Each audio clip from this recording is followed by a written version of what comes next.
Et bonjour à tous, et bienvenue pour cette nouvelle vidéo sur Conan le Fils du Futur.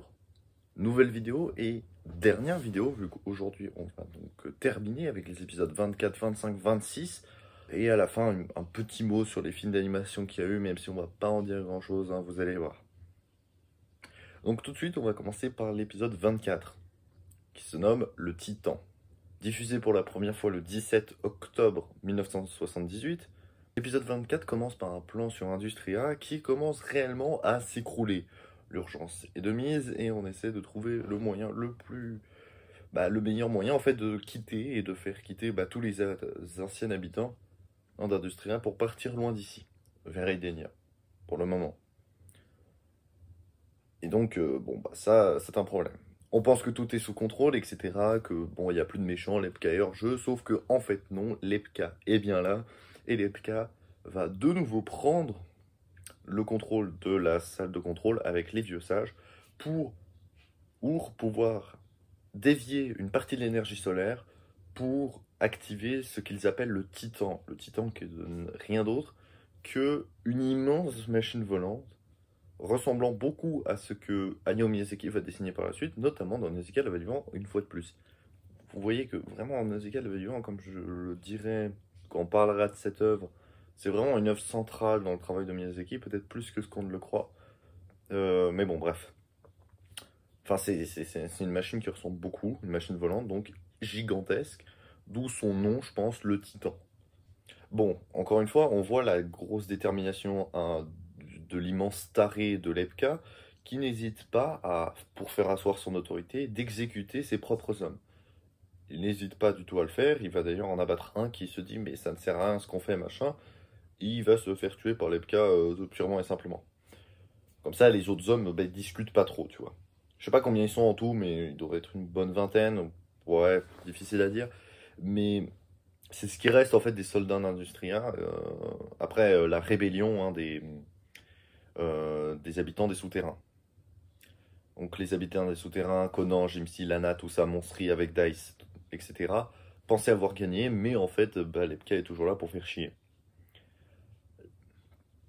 Lana et donc Monstri apprennent donc que le Titan va être recapturé et enfin va être activé et décident de s'enfuir, sans être repérés par les gardes, pour pouvoir prendre l'hydravion et aller prévenir directement tous les autres. Alors, où sont Conan et les autres? Conan et les autres, avec Dice et Jimsi, plein d'autres habitants des souterrains et d'autres qui travaillent déjà sur place, essaient de faire ramener le fameux bateau de l'ancien monde, d'avant la Troisième Guerre mondiale, qui avait coulé, pour essayer de le renflouer et le remettre à flot. Ils veulent donc l'utiliser pour aider à évacuer Industria de ses habitants. Pour le moment. Et on voit justement, avant que Lana et Monstri arrivent, qu'ils ont réussi à le remettre sur l'eau. Première bonne chose. Et donc Lana et Monstri sont là pour leur prévenir que tout va mal. Et donc Jimsi, Conan et Dice rejoignent Monstri et Lana pour aller direction le Titan. Finalement, après que Monstri ait fait une manœuvre assez bizarre pour finalement se planter dans l'aile du Titan, Dice, Jimsi et Conan restent sur le Titan pour essayer de le neutraliser, tandis que Lana et Monstri repartent en planant vers Industria pour aller préparer et finaliser l'évacuation, parce qu'Industria ça commence vraiment à craindre de rester là-bas, quoi. Ça commence à s'écrouler sévère, la croûte terrestre est en train de se soulever et ça commence à devenir extrêmement compliqué d'y rester.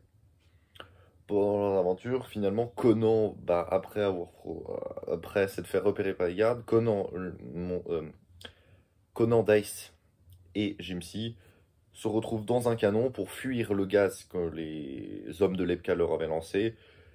Et Conan décide de courir sur l'aile pour rejoindre la passerelle de commandement.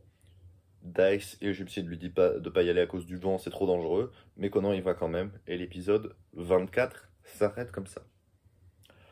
Ensuite, l'épisode 25, il est assez équivoque, j'ai envie de dire, vu qu'il s'appelle purement et simplement La fin d'Industria.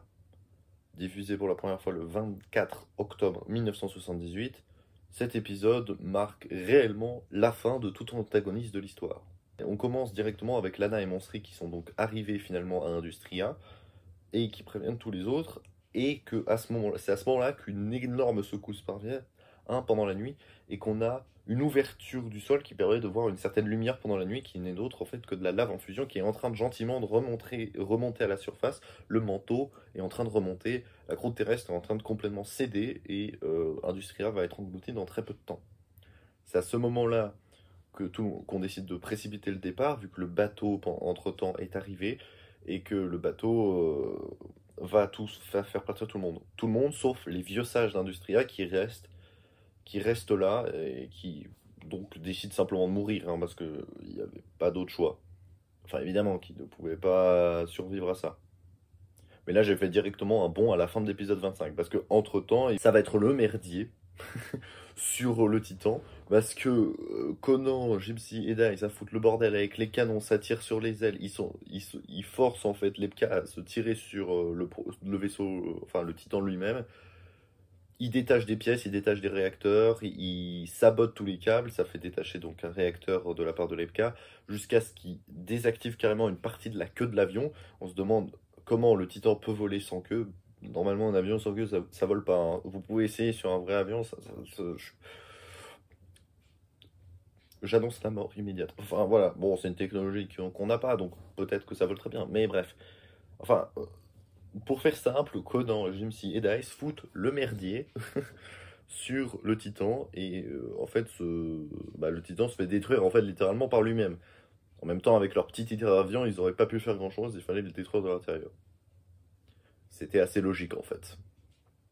Finalement, Lepka, il voulait abandonner le Titan quand il était en train de brûler largement. Apparaît une petite passerelle d'évacuation qui commence à sortir. Il y a quelqu'un qui l'accompagne, et Conan dégage ce gars qui l'accompagne, puis Lepka, et donc le gars qui l'accompagne s'accroche à Lepka, qui s'accroche lui-même.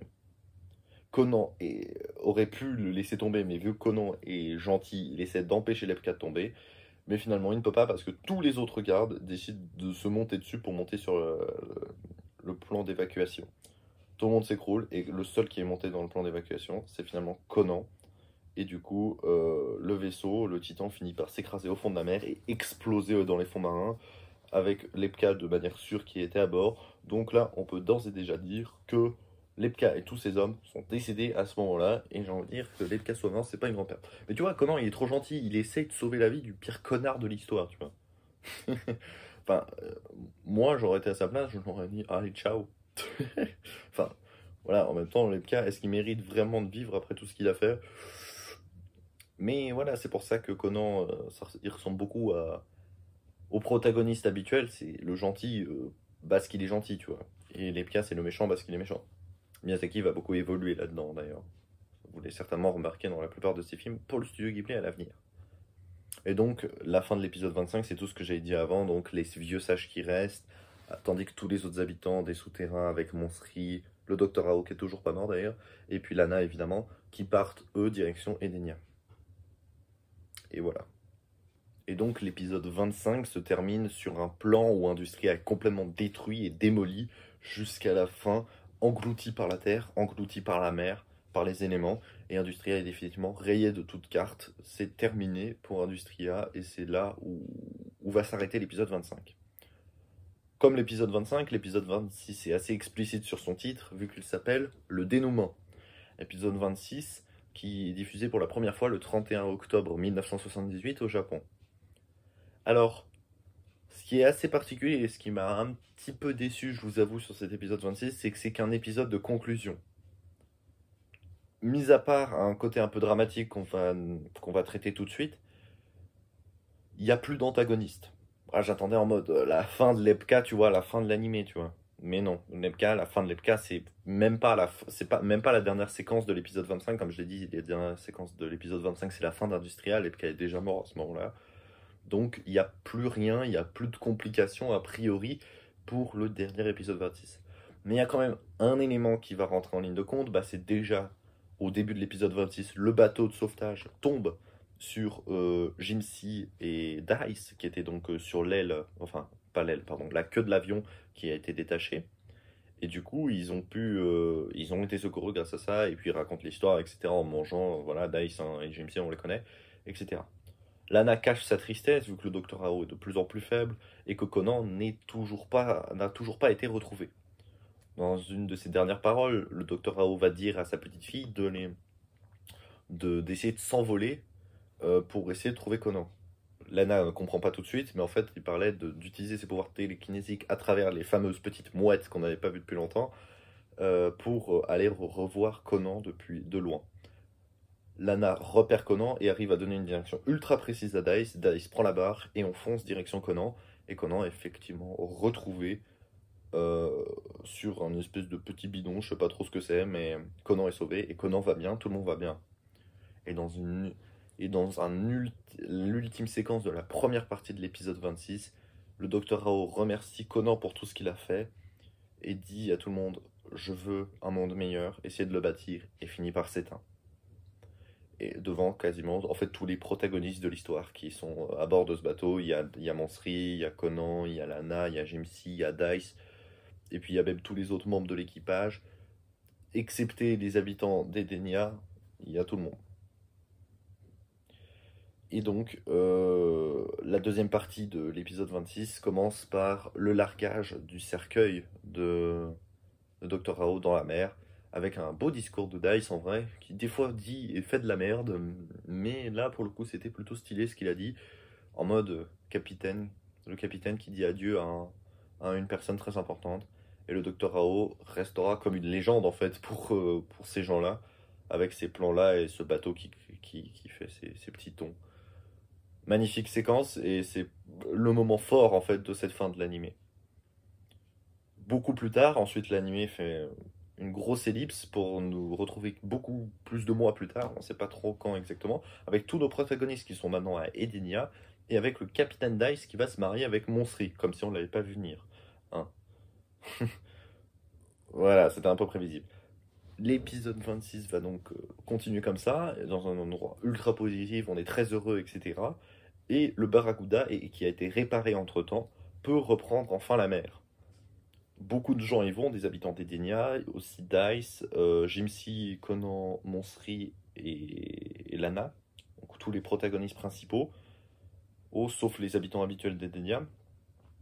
Et du coup, il y a des habitants d'Edenia qui vont rester à Edenia, comme les oncles de Lana, mais aussi Raoul ou d'autres protagonistes comme ça. Mais Jimsy, avec son cochon qui est devenu grand, etc., et tous les autres, vont finalement partir sur le Barracuda pour aller direction l'île perdue, pour essayer de bâtir un nouveau village. Conan avait déjà donné cette idée beaucoup plus tôt dans l'animé, et c'est enfin quelque chose qui peut se réaliser avec tous ses amis. Beaucoup plus tard, après une petite navigation, il revoit une terre en vue, mais cette terre en vue qui est bien l'île perdue de par la fusée qui est placée tout au sommet d'une montagne, n'est plus une simple île, mais un continent qui est revenu d'entre les mers, un continent que le capitaine Dice désigne comme disparu pendant la guerre, mais qui est revenu, parce que la mer commence à se retirer en fait. Et là on voit encore le processus de renaissance que Hayao Miyazaki met dans ses œuvres, et donc on peut bâtir une nouvelle ville avec tout, et une nouvelle vie, un nouveau monde que le docteur Rao espérait à travers tous ses protagonistes dans le Barracuda, qui vont donc bâtir cette nouvelle ville, ou village, enfin bref. Et ce qui est intéressant, c'est que à aucun moment, en fait, ils vont accoster. L'accostage n'est pas montré, en fait, dans l'animé. L'animé se termine avant qu'ils arrivent sur la Terre, ce qui laisse l'imagination et l'ouverture à la suite de l'histoire. C'est-à-dire que la fin du docteur Rao était comme une fermeture à l'histoire, mais le fait d'avoir mis une ellipse de plusieurs mois pour repartir sur les bases d'Edenia, où on a fait le deuil du docteur Rao et qu'on a commencé à envisager de peupler l'île perdue, et puis l'île perdue, en fait, c'est plus une île, c'est un continent, et bah ça relance l'histoire, ça relance plein de possibilités, plein d'ouvertures, mais l'anime ne va pas plus loin, s'arrête là, vu qu'il y a 26 épisodes, voilà, il est temps de le terminer. Et voilà, c'est terminé, et l'histoire se termine ainsi, avec une ouverture de possibilités infinies sur un monde meilleur que le Dr. Rao espérait faire et a finalement réussi à faire. C'est ça le message de la fin de cet animé. Et du coup, un épisode 26 qui, même s'il n'y a pas d'antagoniste, a un message très triste dans sa première partie avec la fin du Dr. Rao, mais un message ultra positif dans toute la deuxième partie, après le moment, sauf excepté le moment où on va jeter le cercueil du Dr. Rao dans la mer. Là, c'est au début de la deuxième partie, c'est encore Enfin voilà, ça c'est le seul moment. Et voilà, c'est la fin de l'animé. Petite mention quand même du coup pour les deux films d'animation qui a eu lieu. Ces deux films d'animation ont été faits en 1980 et en 1981. Le premier a été fait par Hayao Miyazaki, le deuxième j'ai même pas trouvé l'information de qui l'a fait, mais c'est pas Miyazaki, ça je peux vous le garantir. Mais ces films sont littéralement introuvables, ne vous emmerdez pas à les rechercher, et même si par miracle vous arriviez à les trouver, euh, je peux vous dire une chose, ils sont pas forcément nécessaires. D'après les informations que j'ai, ce sont des films de compilation d'épisodes avec extrêmement peu de séquences ajoutées. C'est peut-être pour ça qu'il n'y a pas eu vraiment une grosse distribution dessus, parce que ça en valait probablement pas la peine. D'ailleurs, Hayao Miyazaki a dit lui-même que il ne reconnaissait pas totalement la paternité de ce film-là. Ce film de compilation de Conan le Fils du Futur. Et donc, par conséquent, Conan le Fils du Futur, le film, est peut-être la seule œuvre audiovisuelle de la carrière de Hayao Miyazaki que personne n'a vue dans ce monde. Enfin, peu de gens en tout cas, à part peut-être les Japonais évidemment. Mais voilà. Donc c'est des films qui sont pas forcément mémorables. Si c'est des films de compilation, je pense pas que je puisse vraiment en dire quelque chose de plus. Mais voilà, non-reconnaissance de la part d'Hayao Miyazaki, ça je trouvais que c'était important de le dire. Et voilà, je vais m'arrêter du coup pour cette vidéo, hein, donc c'était vraiment quelques petits mots sur ces films d'animation, qui sont pas forcément très importants. Conan le Fils du Futur, c'est terminé. La semaine prochaine, on va se retrouver pour un nouveau film d'animation. Un film d'animation assez récent qui date de ces 10 dernières années, j'en dis pas plus. Et c'est un réalisateur qu'on n'a pas vu et un ancien aussi de la maison Ghibli. Voilà, j'en ai dit beaucoup, mais c'est un gars qui a passé par Ghibli à un moment donné de sa carrière. Donc on s'éloigne pas non plus à 100 000% du studio Ghibli et d'Hayao Miyazaki pour le prochain film. On, on va s'y approcher sur quelques points. Euh, je vous laisserai voir ça pour la semaine prochaine. Et dans 2 semaines, on va retrouver un nouvel animé, donc vu Conan c'est terminé désormais. Le prochain animé, comme c'était prévu, c'est dans l'ordre chronologique des animés que j'avais envie de vous présenter. Et le second, c'est donc Neon Genesis Evangelion, l'un des plus grands animés de tous les temps. Peut-être pas le plus grand, mais en tout cas l'un des plus grands. En termes de qualité, beaucoup de gens font des débats. C'est un animé de l'un des plus grands de tous les temps, mais c'est aussi l'un des plus controversés de tous les temps. Et je vais essayer de peser le pour et le contre de cet animé. Pour moi, c'est un animé qui est génialissime, même s'il n'est pas exempt de tout reproche, bien évidemment. C'est quand même un grand classique. Et on va aussi voir un point très intéressant sur Evangelion, c'est en dehors d'Evangelion, l'influence qu'il a eue et le changement dans le monde de l'animation qui a eu lieu. Conan n'a pas eu cette chance-là. Miyazaki a changé le monde de l'animation avec plutôt ses films, pas avec cette série-là vraiment. Par contre, Evangelion a tout jamais modifié le code de l'histoire de l'animation japonaise. Et ça, on le verra évidemment à travers ce chef-d'œuvre ultra connu qu'il faut absolument que vous voyez si vous ne l'avez pas vu. Même si, ok, peut-être que c'est pas non plus le meilleur animé qui a existé, ça faut peut-être pas déconner non plus. Bon, enfin bref, on en reparlera dans 2 semaines évidemment, avec les épisodes 1, 2 et 3. Je pense que je vais continuer sur ce format parce qu'en vrai j'ai trouvé un moyen de parler moins. On verra si ça fonctionne bien pour Evangelion, parce qu'Evangelion il y a beaucoup plus d'analyse, beaucoup plus de traitement à faire, donc c'est plus compliqué que Conan qui est un peu plus simple, je dirais, dans son écriture. Mais on verra si ça fonctionne. Je vais essayer avec 3 épisodes pour Evangelion. Si ça marche pas, je reviendrai à 2. On verra ça. Mais enfin bref, j'arrête de parler. Je vous dis à plus tout le monde.